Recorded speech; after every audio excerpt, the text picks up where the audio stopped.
Me Priyanka. PU the story teller या YouTube चॅनलवर तुमच्या सगळ्यांचं मी मनापासून स्वागत करते. स्त्रियांची मासिक पाळी हा अतिशय नाजूक विषय आणि त्याचबरोबरीने अतिशय संवेदनशील विषय म्हणजे सॅनिटरी नॅपकिन्स आणि त्याची विल्हेवाट. कारण पॅडची आणि डायपरची योग्य विल्हेवाट नाही लावली तर त्याचा धोका जे कचरा कामगार असतात त्यांना जास्त होऊ शकतो. म्हणून यावर सोल्युशन म्हणून रेड डॉट इनिशिएटिव्ह कन्सेप्ट चालू आहे. याचा अवेअरनेस वाढावा म्हणून यामध्ये स्वतः झोकून देणारे लोक अगदी कमीच. आणि म्हणूनच या विषयावर बोलायला आज आपल्या चॅनलवर एक खास पाहुणे आले आहेत. त्या एक प्रतिभावंत कवयित्री आहेत. शिवाय त्या गेले 23 वर्ष एका मॅन्युफॅक्चरिंग कंपनीमध्ये सिनियर ऑफिसर म्हणून काम करतात. त्यांनी अनेक पुस्तकांचं प्रूफ रिडिंग सुद्धा केलंय आणि त्यातही शिवाय त्यांनी स्वतःच्या कवितांचं एक पुस्तकही लिहिलंय. महत्वाचं म्हणजे 2020 सालापासून त्या रेड डॉट इनिशिएटिव्ह मध्ये स्वतःला अगदी झोकून देऊन काम करतात. तर अशा वर्सेटाईल व्यक्तीचं मी स्वागत करते. अनिता माने, नमस्कार. तुमचं आपल्या या चॅनलवर अगदी स्वागत करते. थँक्यू. आणि मला इथे बोलवल्याबद्दल सुद्धा तुमचे मनापासून आभार. प्लेजर. तर या रेड डॉट इनिशिएटिव्हच्या कामाची सुरुवात कशी झाली? बेसिकली याचं पहिलं उत्तर म्हणजे Covid was the best time for me. कारण कोविडमध्येच मला एका व्हॉट्सअप ग्रुपवर एक मेसेज आला रेड डॉट बॅग बद्दल. आणि तो मेसेज आल्यानंतर मी एकदम अचंबित झाले की अशाही प्रकारची बॅग असू शकते.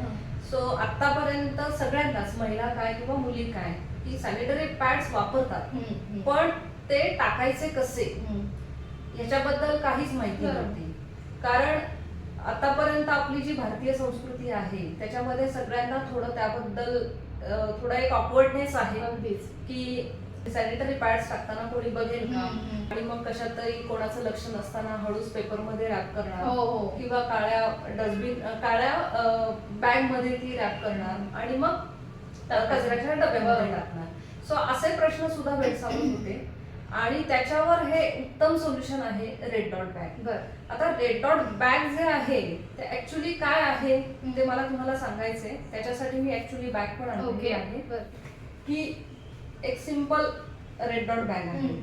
या बॅग मध्ये आपण सॅनिटरी पॅड्स हे रॅप करून याच्यामध्ये टाकायचं आणि नंतर ही बॅग ऍज इट इज जशी आहे तशी डस्टबिन मध्ये टाकायची. आता या बॅगवर असं काय आहे की जेणेकरून हे कळतंय की ही सॅनिटरी पॅड्सचीच बॅग आहे. तर बेसिकली या बॅगवर तुम्ही जर बघितलं आता इथे एक रेड कलरचा सिम्बॉल आहे आणि त्याच्यावर सॅनिटरी पॅड्सचं एक सिम्बॉल आहे. सो जे कचरा गोळा करतात त्यांना लगेच समजतं की या बॅग मध्ये सॅनिटरी पॅड्स टाकले आहेत. पण पॅड इथे टाकल्यानंतर ही बॅग पूर्ण अशी फोल्ड करायची. या पद्धतीने जर तुम्ही टाकलं तर हा सिम्बॉल वर येतो. या पद्धतीनेच ही रॅप करायची आणि फोल्ड करायची. हा सिम्बॉल आला की जे कचरा गोळा करतात, मग तो स्त्री असू दे किंवा पुरुष असू दे, त्याला व्यवस्थित कळतं की हे त्याच्यामध्ये सॅनिटरी पॅड्स आहे आणि तो हलक्या हाताने ती बाजूला करतो आणि त्याचं काम हे खूप सुलभ होतं. कारण हे कचरा वेचणारे जास्त म्हणजे हाताळतात या गोष्टी किंवा वेगळा करतात. आता आपल्या इथे कसं आहे की सगळ्यांना आतापर्यंत माहिती झालेलं आहे की ओला कचरा आणि सुका कचरा, पण याही पलीकडे जाऊन सॅनिटरी वेस्ट हा एक वेगळा प्रकारचा कचरा आहे. हे आतापर्यंत कोणाला माहितीच नाहीच नाही. एक्झॅक्टली. तर अशा पद्धतीने सुरुवात केली. आणि कामाचं म्हणलं तर मला मेसेज आला, मी तर लगेच ऑर्डर दिलीच, पण मी ज्यांच्याकडून मेसेज आला त्यांना म्हणलं की मला ह्याच्यात काम करायचं. तर मी तुम्हाला असोसिएटेड होऊ का? बेसिकली मी ज्यांच्याबरोबर टायअप केलं त्या आमच्या सोसायटीमध्ये हाऊसकीपिंगचं काम करत होत्या. सो ते इतकं सहजरित्या सगळं जुळून आलं आणि त्यावेळेस मी माझ्या सोसायटीमध्ये कमिटी मेंबर होते याच कामासाठी. सो एक योग म्हणतो सगळ्या गोष्टी आणि मी या कामामध्ये उतरले. अशा पद्धतीने कामाला सुरुवात झाली.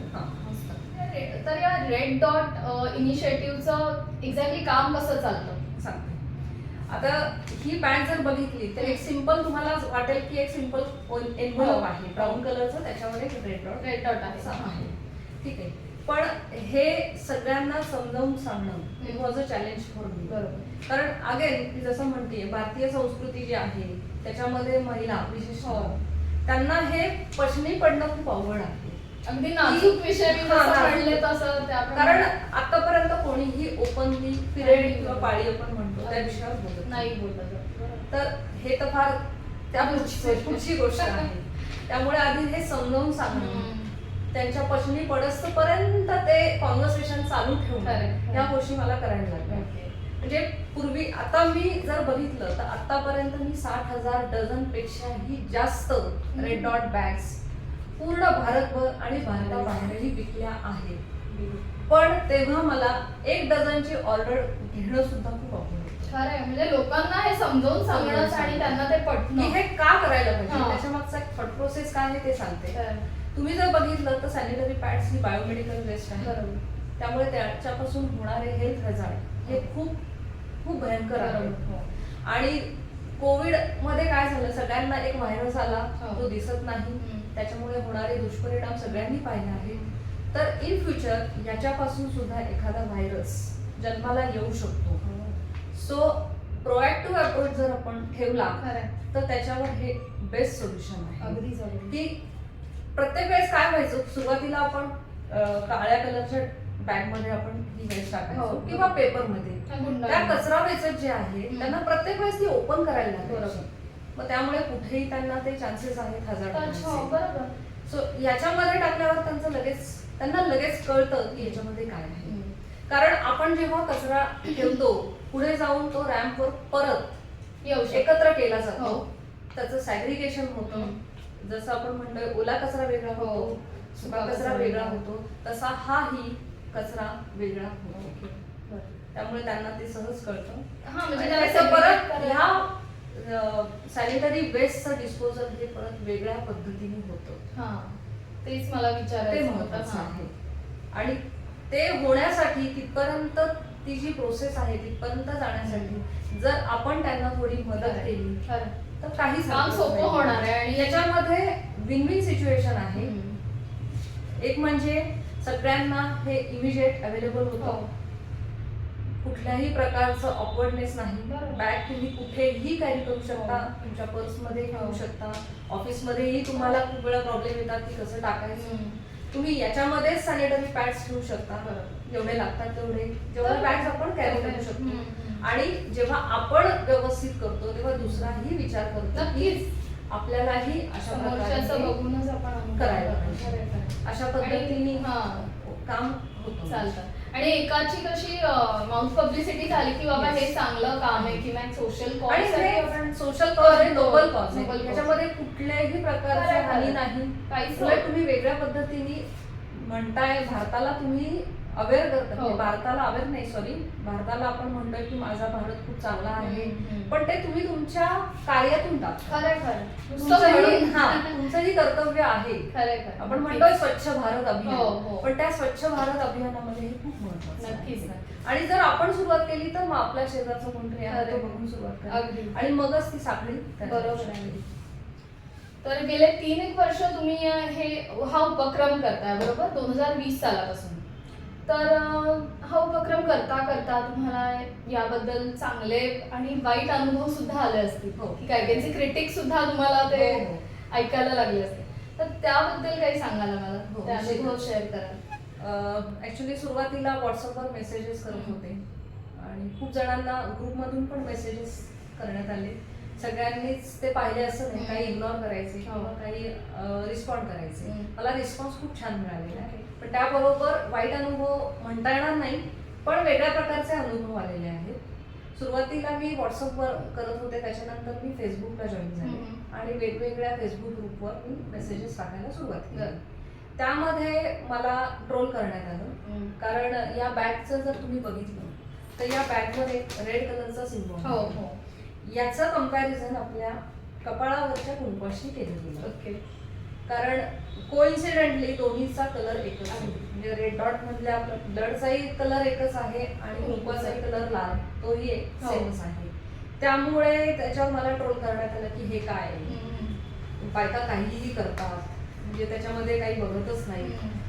तर अशा वेळेस मी त्यांना रिस्पॉन्ड नाही केलं, मी इग्नोर करायला सुरुवात केली. कारण मी जर रिॲक्ट झाले असते तर मग परत ऍक्शन रिॲक्शन या मोडमध्ये Correct. ते कॉन्व्हर्सेशन चालू झालं. आणि मेन तुमचा जो उद्देश आहे हा. तो आणि मेन उद्देश जो आहे माझा की हे अवेअर हो, करायचं हो. तो बाजूला राहिला बरोबर. असता. सो मी रिॲक्ट न करता मी इग्नोर केलं हम्म. आणि माझं काम मी पुढे चालू केलं. ओके.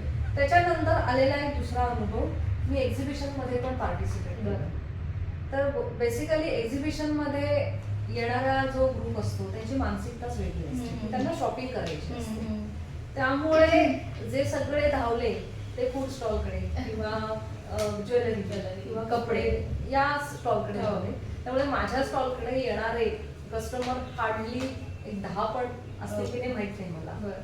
पण तोही एक अनुभव मला मिळाला की दिस इज नॉट द प्लॅटफॉर्म हम्म. For awareness Okay. Or for buying our product. बरोबर. सो तो एक मला लेसन मिळाला आणि त्याच्यानंतर तर मी काही एक्झिबिशन मध्ये पार्टिसिपेट नाही केलं आणि जे माझं पूर्वीपासून जे चालू होतं अवेअरनेस करणं हो. ते पुढे ठेवलं. चालू झालं. आणि दुसरं म्हणता येईल की मी नुसतंच बॅग विकावी म्हणून प्रयत्न नाही केले, तर मी अवेअरनेस सेशन्स पण द्यायला सुरुवात केली.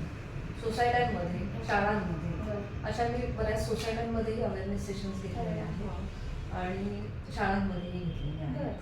त्याच्यातून मला awareness जास्त वाढ- रिस्पॉन्स मला मिळालेला आहे. खरं असं मला तर वाटतं प्रत्येक सोसायटीने ठेवलं पाहिजे ठेवलं नाही का पाहिजे. कंपल्सरी. पण शेवटी परत ते सगळं कमिटीवर असतं की कुठल्या गोष्टीला महत्त्व खरंय, द्यायचं, खरंय. कुठल्या गोष्टीला कारण नाही. ही काळाची गरज काळाची होत गरज चालली आहे. आजकाल की कचऱ्याची विल्हेवाट Yes. म्हणजे तो एक मोठा प्रश्न आहे. हो. आणि जसं आपण म्हणतोय की भारतामध्ये प्रदूषण ही एक हो. भेडसावणारी समस्या आहे, तसं कचरा अगदी, नियोजन अगदी. आणि तिची विल्हेवाट ही दुसरी समस्या आहे मोठ्या खरंय प्रमाणात. खरं. असं. तर तुमचे फेसबुकवर सुद्धा याबद्दलचे लेख असतात आणि तो कंटेंट एवढा कॅची असतो की 2 मिनिटं थांबून आपण ते वाचतो की काय लिहिलंय आणि पुढचं सगळं की रेड डॉट इनिशिएटिव्ह काय आहे आणि कसं काम करतं. सो आपली ओळख पण त्याच ह्याने झाली आहे, त्याच ब्लॉगने झाली आहे. सो त्याबद्दल काय सांगाल? मुळात मी कवयित्री आहे, हा. लेखिका आहे. हो. त्यामुळे त्याचा उपयोग हम्म. मला मेसेजेस तयार करण्याचा आहे. मला खोटं वाटेल पण मी संक्रांतीला सुद्धा ही बॅग वाण म्हणून द्यावी याच्यासाठी सुद्धा मी 4 वेळा केल्या, कविता केल्या, काही मेसेजेस तयार केले छान. आणि त्यालाही मला खूप उत्तम प्रतिसाद मिळालेला आहे. फारच छान. आणि तुम्ही जो ऍक्च्युली जो मेसेज वाचला हम्म. ती घडलेली गोष्ट आहे. कारण खूप बायका कमोडमध्ये हो हो टाकतात. कमोडमध्ये फ्लश केल्यामुळे जे प्रॉब्लेम्स येतात हम्म. ते नंतर ड्रेनेज साफ करणं किंवा ड्रेनेज रिपेअर करणं इथपर्यंत जातात. हम्म. आणि त्याच्यासाठी हम्म. जे कामगार तिथे जाऊन काम करतात हम्म. त्यांचा तिथल्या जो गॅस तयार झालेला आहे त्या गॅसमुळे त्यांचा गुदमरून मृत्यू झालेला आहे. आणि असे दरवर्षी मृत्यू होतात. हम्म. पण अजूनही कोणी ह्याच्याकडे बघत नाही, त्या दृष्टीने बघत नाही. सो आपण म्हणतो की prevention is better than cure. नक्कीच. ते थांबलं पाहिजे हम्म. आणि त्याच्यासाठी अवेअरनेस होणं खूप गरजेचं खरंय, आहे. खरंय. कमळमध्ये टाकू नका, हम्म. नुसतं सांगून असं म्हटलं तर कळत नाही, पण त्याच्यावर हे सोल्युशन आहे हे तुम्ही सांगितलं, वापरा. हा. हे सांगितलं तर जास्त खरंय खरंय. वेगळ्या आणि पद्धतीने तुम्ही कसं रिअल लाईफ उदाहरणं देता ना उदाहरणं. त्याच्यामुळे ते जास्त अपिलिंग होतं ते अगदी साधं अजून एक उदाहरण जर द्यायचं म्हटलं तर माझ्या सोसायटीमध्ये ज्या कचरा गोळा करतात हम्म.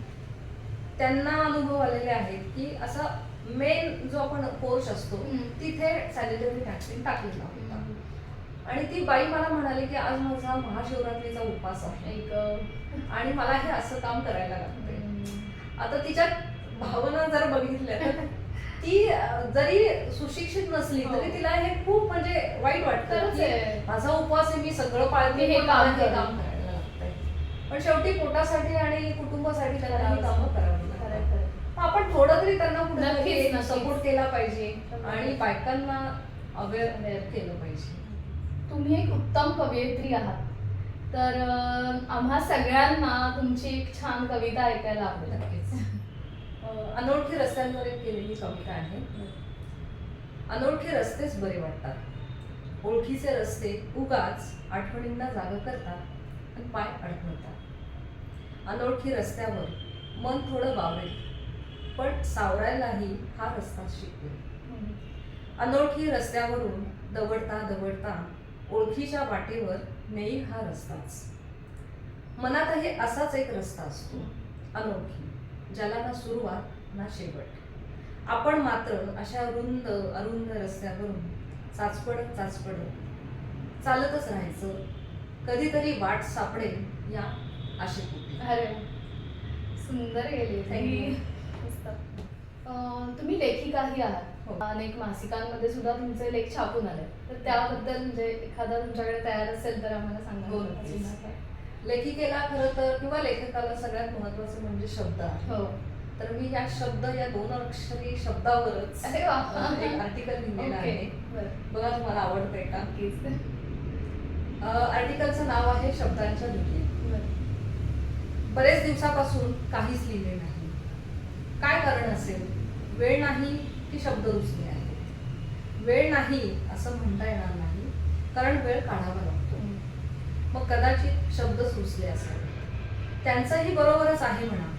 आपण पाहिजे तसं त्यांना वापरतो आणि मग नंतर सोयीस्करपणे विसरतो. पण आता मात्र असं होणार नाही. शब्दांना गुंफण्याची ताकद जर आपल्यात असेल तर आपण त्यांना असं वारंवार सोडून का द्यायचं? शेवटी शब्द हे आपल्याच मुखातून बाहेर पडतात, कधी चांगले तर कधी वाईट. त्यांना फक्त बरोबर झेलता आलं पाहिजे. मुखातून निघालेला एक एक शब्द तुमचे आचार, तुमचे विचार, तुमची देहबोली सांगत असतो. शब्दा वाचून कळले सारे शब्दांच्या पलीकडले. श्री मंगेश पाडगावकर यांनी लिहिलेले हे सुंदर वाक्य. ज्याला शब्दाबरोबर नजरेची भाषा कळते त्यालाच या ओळीचा अर्थ कळू शकतो. भावना शून्य माणसांना नजरेची भाषाही कळत नाही आणि शब्दही त्यांच्यापर्यंत पोहोचत नाही. शब्दांना थोडं प्रेमाने गुंजारलं, थोडं नटवलं, थोडं सजवलं तर त्याची कविता व्हायला वेळ लागत नाही. फक्त लागते ती दिशा. एकदा ती मिळाली की कविता सहजपणे फुलत जाते आणि त्यातून मिळणारा आनंद हा अवर्णनीय असतो. एवढी जादू त्या शब्दांमध्ये असते. कोणी जर मला विचारले की शब्द हे काय आहे तर मी म्हणेन की शब्द हे जादूगार आहेत. जादुई दुनियेतील जादुई शब्द. जादूची कांडी जशी फिरवावी तसतसे शब्दही अलगदपणे कधी रुसवे, कधी फुगवे तर कधी सूर तालाला घेऊन बाहेर पडतात. असे हे नटखट शब्दच जगायला बळ देतात, ऊर्जा देतात. पण कधी कधी शब्दांच्या पलीकडे जाऊनही विचार करावा लागतो. भावनांची गुंतागुंत होते आणि शब्द मागे पडतात. कितीही दुनियादारी अनुभवली असली तरी शेवटी नाती महत्वाची. हेच आहे जीवन माझे, तुमचे आणि सर्वांचे. वा, फार छान. किती सुंदर लिहिलंय. म्हणजे शब्दांचीच मांडणी एवढी Yes. सुंदर झाली आहे ना याच्यामध्ये. सुंदर. थँक्यू.